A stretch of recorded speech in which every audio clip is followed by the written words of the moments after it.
기도 드립시다. 하나님 아버지, 감사와 찬양을 드립니다. 모든 영광과 존귀가 주의 것이오니 저희도 모든 증인들과 함께 엎드려 절하며 경배합니다. 죽임당하신 어린 양께 모든 영광이 있사옵나이다. 독생자를 보내시어 그 구원을 성취하신 성부 하나님께 모든 영광이 있사옵나이다. 오늘도 누추한 신자의 육신에 거하시어 인도하시고 경책하시고 진리를 가르치시는 성령님께 모든 영광이 있사옵나이다. 삼위일체 하나님, 오늘도 이 자리에 임재하시고 우리의 삶의 영역에 함께 하시며 우리가 어디로 가든지 의의 길로 갈 수 있도록 붙드시고 인도하여 주시옵소서. 하나님 아버지, 날씨는 추워가지만 하나님을 향한 사랑과 열정만큼은 더욱 뜨거워지고 빛이 날 수 있기를 원하오니 오늘도 살아계신 하나님께서 친히 역사하여 주시옵소서. 가련한 저희들은, 연약한 저희들은 주의 은혜밖에 구할 것이 없사오니 오늘도 주의 은혜를 간절히 구하는 자가 빈손으로 돌아가지 않을 줄을 믿습니다. 말씀을 열어 가르쳐 주시옵고 기도할 때에 예전에는 경험하지 못했던 새로운 하나님의 임재를 경험하게 하시고 깊은 진리의 깨달음으로 만족하게 하여 주시옵소서. 연약한 자, 마음 상한 자, 특별히 원통한 자 소원을 들어주시고 예수 그리스도 안에서 드려지는 기도 까닭에 더욱더 마음 평안함으로 이겨내고 인내하게 하옵소서. 주의 성령이 이 시간 우리와 함께 하시는 줄을 믿고 간구하올 때에 예수님 이름으로 비옵나이다. 아멘. 하나님 말씀 로마서 제3장 21절입니다.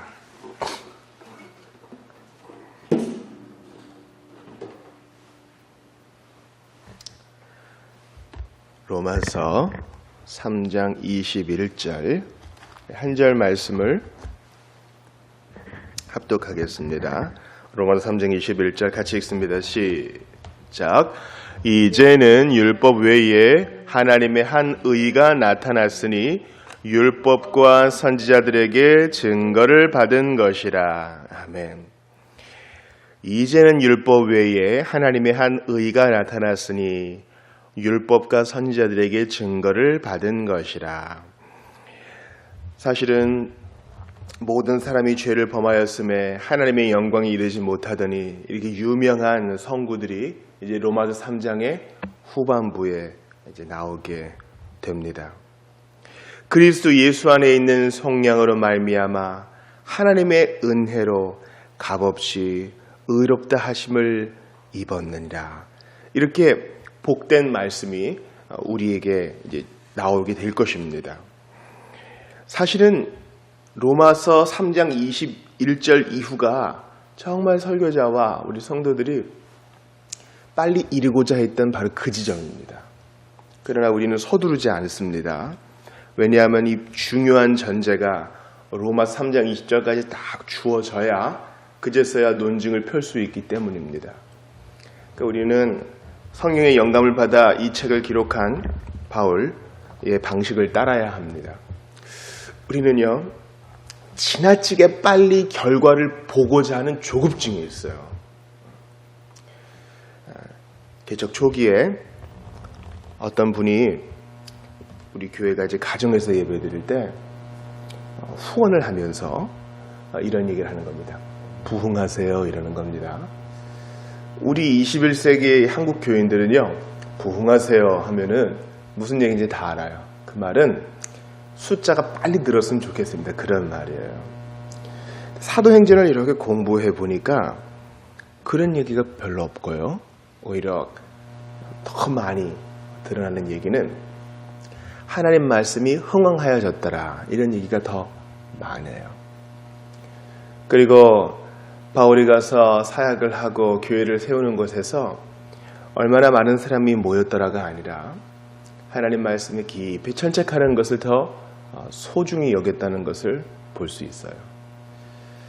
그러므로 우리는 우리에게 있는 이 영적 조급증을 버리고 하나님 말씀을 깊이 있게 고찰해 봐야 됩니다. 사실 사도행전에 보면요, 이 로마서를 지은 바울보다 더 많은 설교문이 기록된 사람이 있어요. 누굽니까? 스데반의 설교가 제일 길어요. 베드로와 바울의 것보다 스데반이 더 길어요. 그런데 우리가 알아야 될 것은 그것은 다 요약이다. 요약이다. 우리에게 딱 알아야 될 것만 전달해준 요약이다라는 것을 기억해야 됩니다. 지금 로마서도 마찬가지입니다. 이것은 이제 나의 복음, 바울이 전하고자 하는 이 요약입니다. 그러므로 빨리 이 편지를 받은 로마 교회 성도들을 만나서 그것을 활짝 펼치고 싶은 마음이 얼마나 뜨겁겠어요. 그러니까 바울이 강론할 때 밤이 깊도록 강론하다가 떨어져 죽었던 사람도 있었잖아요. 그러니까 이 진리를요 깊이 파고들어야 되는 거예요. 하나님이 세상을 사랑해 당신을 향한 놀라운 계획을 가지고 있어. 이렇게 짧게 복음을 전하는 것도 중요하지만 신약 성경에는 그런 얘기는 없고요. 깊이 강해. 1년 넘게, 1년 반 정도, 아니면 그 이상으로 강론을 깊이 고찰하는 것이 교회의 모습임을 알 수 있어요. 그럼 조금만 더 옆으로 가볼게요. 우리 한국교회에 그러한 신약 성경, 사도행전의 전통을 이었던 게 있어요. 뭡니까? 사경회예요, 사경회. 우리 한국교회 처음에는요, 부흥회란 말이 없었습니다. 그게 어느 순간 부흥회로 바뀐 이유는 뭐예요? 사경회를 하니까 인원이 늘었단 말이죠. 아, 그렇구나. 사실 우리가 부흥을 인위적으로 뭐 땡겨올 수 없어요. 그건 하나님이 주시고자 할 때 주시고자 하는 사람에게 주는 거예요.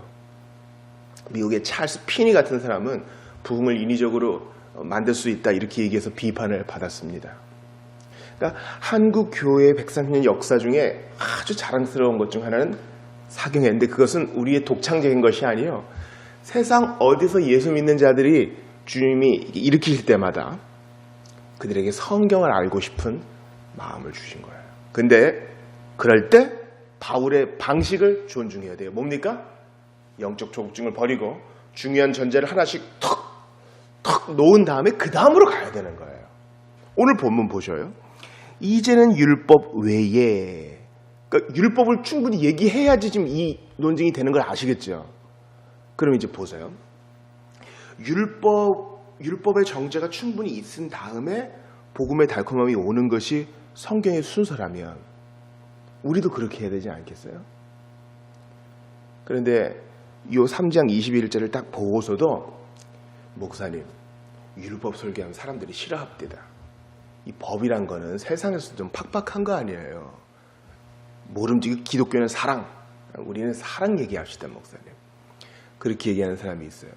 상당히 그럴듯해 보여요. 근데 그것은 사람에게 그럴듯해 보이는 것이지 하나님의 방식은 아니에요. 이제 중요한 질문, 시금석이 우리에게 있어요. 하나님의 방식을 따를 것이냐, 좀 우둔해 보여도, 아니면 정말 번지르르하고 좀 그럴듯해 보이는 사람의 방식을 따를 것이냐. 우리가 오늘 수요성경 공부 때 이사야 31장 2장 볼 거거든요. 지난주에 30장에서도 마찬가지잖아요. 애굽의 말과 병거를 의지하지 말아라. 사실은 상식적으로 봤을 때 애굽한테 가는 게 맞아요. 목사님, 그래도 무역을 좀 해야 되고 교역을 해야 되고 외교를 해야 되지 않습니까? 예수 믿는 사람 나 그래도 싫더라. 앞뒤가 꽉 막혔어. 그러나 예수 믿는 사람은 그 누구보다 생각하는 사람입니다. 논증의 순서가 있어요. 바로 율법. 충분히 절망하게 한 것입니다. 그리고 나서 충분히 절망한 자에게 여기 약이 있어요. 여기 의원이 있어요. 눈을 들어 노뱀을 보세요. 그 순서로 가는 거예요. 또 하나, 바울이 지금 율법이라고 얘기하는 것은 뭡니까? 율법으로는 바로 전에 율법으로는 죄를 깨닫고 누구든지 다 율법의 렌즈로 볼 땐 죄인이다. 그럴 때 그 율법은 뭐라 그랬어요? 구약 성경 전체라 그랬죠. 율법의 한 의가 나타났으니, 율법의 하나님의 한 의. 그러니까 율법을 통해서 이 의로움이 뭔지 드러내줘야 돼요. 그런 면에서 우리 또 하나 고찰해 봐야 됩니다. 우리는 과연 성경을 균형 있게 읽고 있는가? 이게 중요해요. 왜냐하면 성경을 읽는다 하면 구약 성경은 조금 좀 미개한 것 같고 어렵고, 그런데 여러분 우리의 성경을 딱 보면 절반 이상이 구약 성경이잖아요. 그죠? 그래서 기독교 역사상 가장 최초의 이단이 여러분 마르키온 또는 마르시온 이단이에요. 마르키온이라는 젊은이가 사고를 치고 이제 로마로 건너가요. 그리고 자기 최초의 성경을 이 사람이 편집해요. 이게 놀라운 거죠.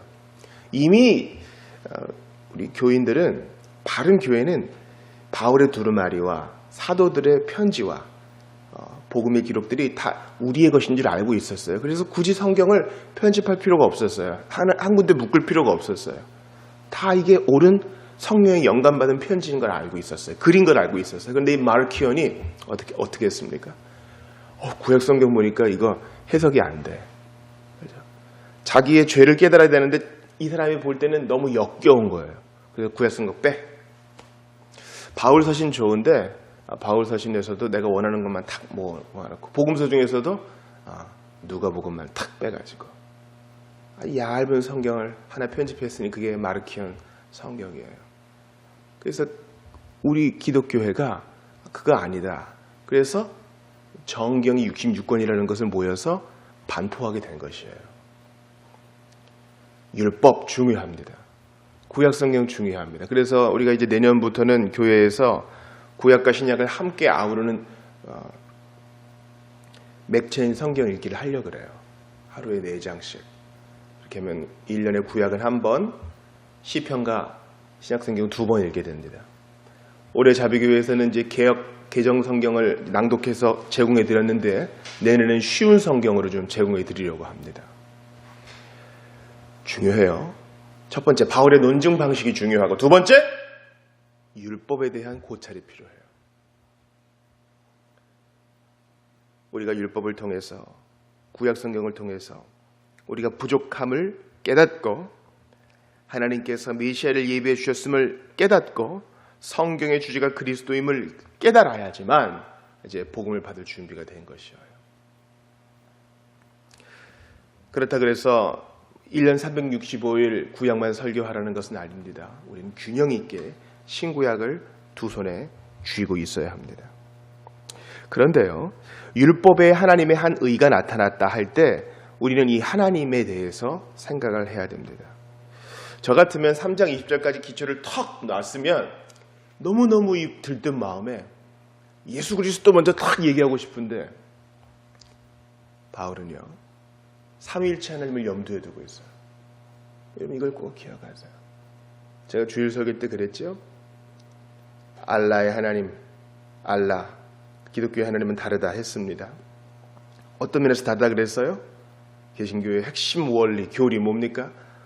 삼위일체라 그랬죠. 바울은 예수 그리스도의 십자가로 곧바로 달려가지 않아요. 하나님, 성부 하나님께 가는 거예요. 율법 외에 하나님의 한 의가 나타났으니, 이것은 뭡니까? 성부의 의가 어디서 만족되었고 어디서 실현되었어요? 십자가에서. 여기서 이제 구원의 서정을 알 수 있어요. Order of Salvation이라고, 구원의 서정. 어떻게 됩니까? 어떤 사람들은요, 하나님이 촉촉하게 에덴 동산에서 아담과 하와를 지켜본다고 생각해요. 저것들 이거 먹지 말라는데 먹으면 어떡하지? 이거 먹었네. 진짜 네 그럴 줄 알았다니까. 어떡하지 이제? 사건을 수습해야 되겠다. 아들을 보내야겠다. 이렇게 했다고 생각해요. 어쩔 수 없이 아들을 보냈다고. 그런 거 아닙니다. 세상이 지어지기 전부터, 창세 전에 그리스도 안에서 라고 바울이 얘기하고 있어요. 주님은 이 모든 것을 다 알고 계셔요. 쓰라린 마음이 있으셨을 겁니다.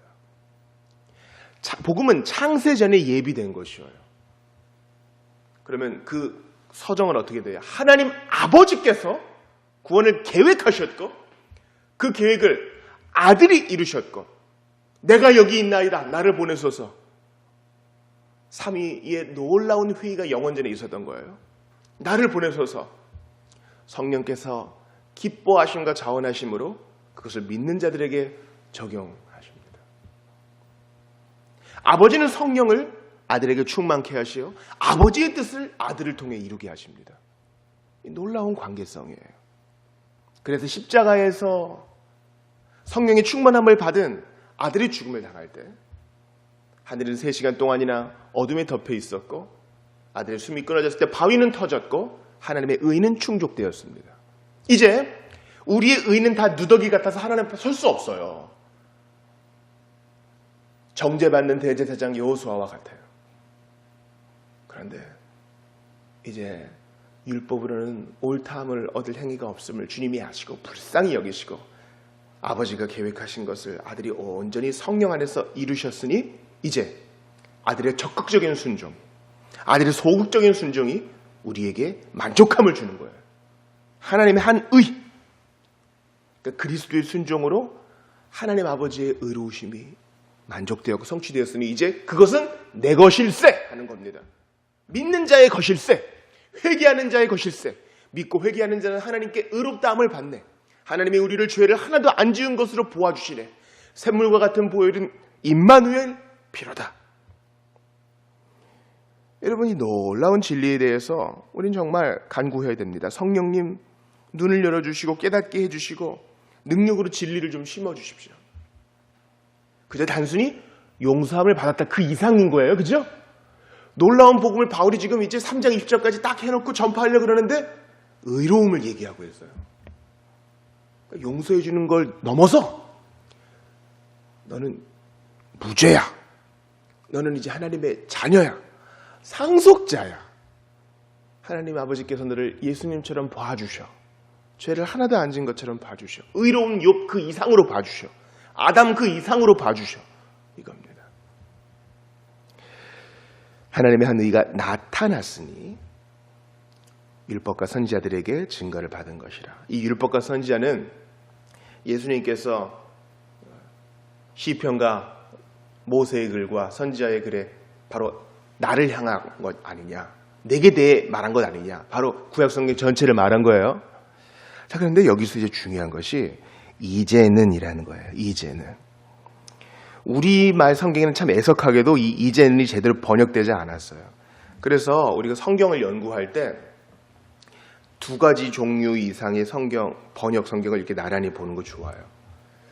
우리말 성경도 그렇게 번역해 보면요, 상당히 도움을 많이 받습니다. 예를 들어서 공동 번역이나 표준세 번역, 아니면 우리말 성경이나 또 쉬운 성경 같은 것을 이렇게 나란히 보면 좋아요. 이제는 앞에 그러나가 있어야 돼요. 그러나 이제는. 이게 성경이 읽어나가는 그 맥 때문에 아마 이 접속사를 뺀 것 같은데, 여러분, 기독교는 그러나의 종교예요. 그러나의 믿음의 체계예요. 웨스트민스터 신앙 고백서는 그럼에도 불구하고로 시작해서, 그러나로 시작해서 아멘으로 끝나요. 이 그러나가 얼마나 복된 의미가 있는지 몰라요. 왜 그러나입니까? 바로 그 앞절 뭡니까? 율법의 행위로 그의 앞에 의롭다 하심을 얻을 육체가 없나니 율법으로는 죄를 깨달습니다. 이제 우리는 완전히 절망했어요. 어찌하오리까? 그러나 이제 예수님이 계셔요. 율법을 온전히 순종하신 그리스도의 십자가가 있어요. 절망한 자에게 울지 말라. 예수님이 한 소녀가 죽었다는 얘기를 듣고 혈루병 걸렸던 여인을 치료해 주시는 와중에서 선생님 이제 오실 필요 없어요. 선생님 괴롭게 하지 맙시다 우리. 아니다. 얘가 죽은 게 아니라 잔다. 그러나예요. 주님이 계셔요. 그러나 이제는 but now 이게 중요합니다. 그러나 이게 바로 우리의 소망 아니에요? 우리가 죄 구덩이에서 진창 가운데서 헤매고 있을 때에도 야, 내가 하나님이라도 나는 용서 못하겠다 할 그때에도 그러나 이제는 절망의 나락에 빠진 사람들, 그래서 더 이상 희망이 없고 자살밖에는 생각할 것밖에 없던 사람들이, 그러나 이제는 하나님의 의가 있으니 더 이상 절망할 것이 없다는 사실입니다.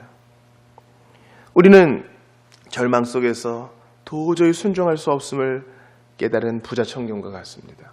포기하고 싶지도 않아요. 늘 공허한 한숨이 있습니다.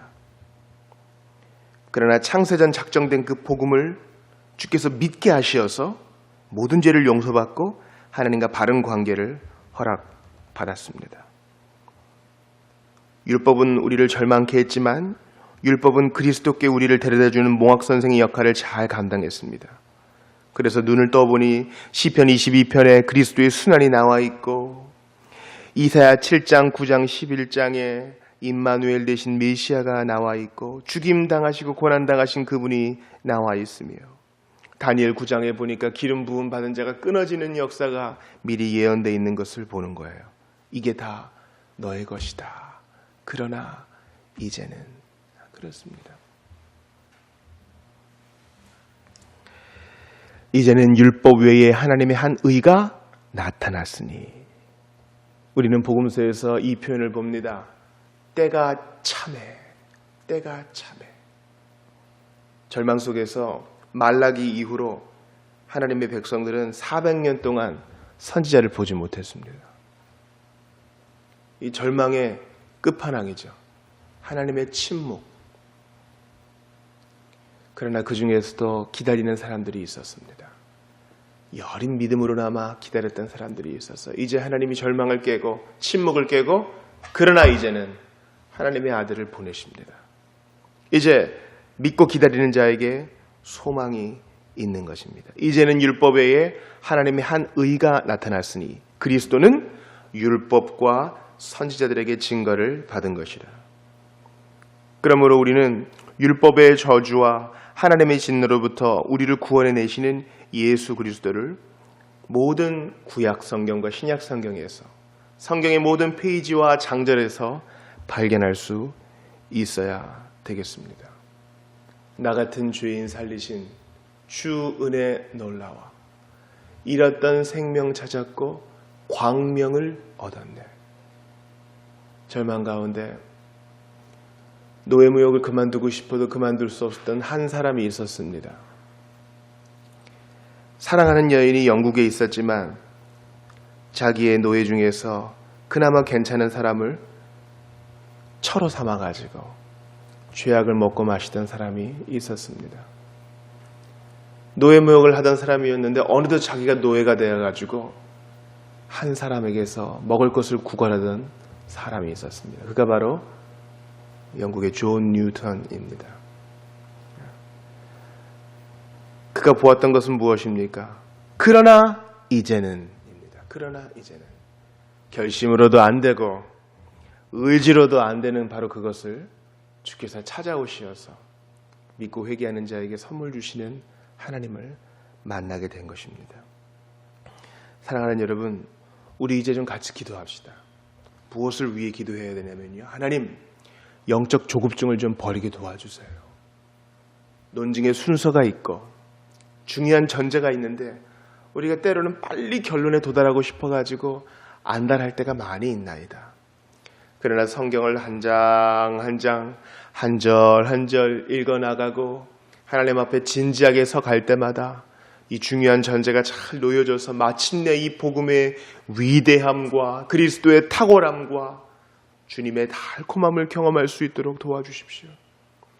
너무너무 가슴이 아픈 것은요, 이것을 경험하지 못했는데 나 신자입니다 라고 허세를 부리는 사람, 나 그래도 교회 와줬습니다, 그것만으로도 대단한 줄 아십시오 라고 생각하는 사람, 그래도 착하게 살았습니다, 자기 공로를 얘기하는 사람이 많다는 거예요. 그래서는 안 되겠어요. 하나님은 복음을 통하여 죄를 깨닫고 율법의 정죄를 받은 자가 변화되기를 원하십니다. 죄는 실패 이상입니다. 하나님을 향한 도전입니다. 이렇게 소망 없는 죄인에게 그러나 이제는 율법에 하나님이 한 의가 나타났으니 그리스도, 그리스도의 십자가 붙드는 우리 모두가 될 수 있도록 도와주시옵소서. 한국 사회가 한 가지로 다 우라통이 터진 가운데 있사오나 오래 참고 견딤으로 기도함으로 이 난관을 이겨낼 수 있도록 도와주시옵소서. 기도하시고 오늘 수요일 성경 공부 위에서도 기도해 주시기 바랍니다. 간절히 기도하시고 개인 기도하시다가 돌아가시기 바랍니다. 같이 기도합시다. 하나님 아버지 감사와 찬양을 드립니다. 우리 모두와 함께하여 주시옵소서.